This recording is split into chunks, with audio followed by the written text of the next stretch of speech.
మానవుడికి లభించేటువంటి ఒక అద్భుతమైనటువంటి అవకాశంలో భాగంగా మనం ధరించడానికి కావలసిన అనన్యమైన భక్తిని పరమాత్మ పాదార విందాల పట్ల కలిగే విధంగా హరినామ కీర్తనం చేస్తే శ్రవణం చేసే భాగ్యం కలగజేసేందుకు శృంగేరి పీఠాధిపతులు శ్రీ శ్రీ శ్రీ భారతీ సిద్ధ మహాస్వామి వారి యొక్క దివ్య అనుగ్రహ ఆశీస్సులతో ఈ మన రాష్ట్రంలో శ్రీమద్ రామాయణ ప్రవచన సప్తాహ జ్ఞానయజ్ఞం నిర్వహించాలనేటువంటి సంకల్పం చేశారు.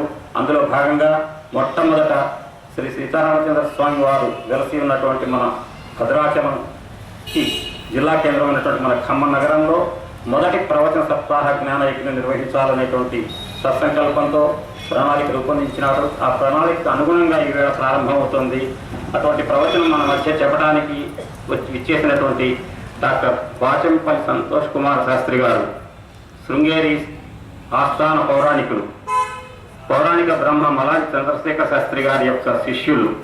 వారి అద్భుతమైన ప్రసంగ ప్రవాహం ఈరోజు ప్రారంభమవుతుంది. అందరం సావధానంగా విని తరించవలసిందిగా ప్రార్థిస్తూ జ్ఞానయజ్ఞం ప్రారంభించవలసిందిగా గురువు గారు డాక్టర్ బాచంపల్లి సంతోష్ కుమార్ శాస్త్రి గారిని సాధారణంగా మనందరి తరఫున వేదికపైకి ఆహ్వానిస్తున్నాం.